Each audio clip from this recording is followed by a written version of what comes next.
magkuha na pud ta ni mga idol sa atong okra mga idol, kay ato na pud ni siyang utanon.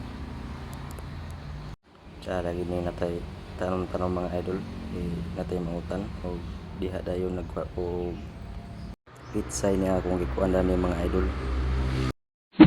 Yan din nato sa akong kamunggay mga idol, sa mga idol na ko mga idol.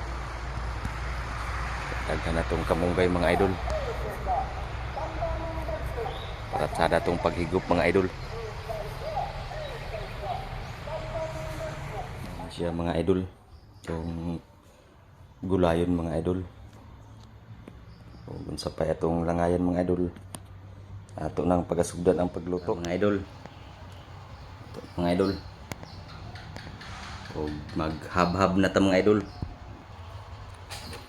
Kung ginamos mga idol.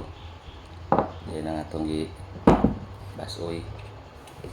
Ano tayo para din nga ito gilapuan. Para ganin sa ginamos mga idol ba.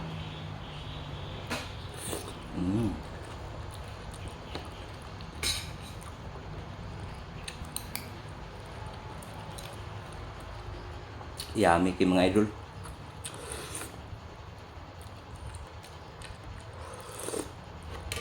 Sulbad na sad mga idol. Thank you for watching mga idol.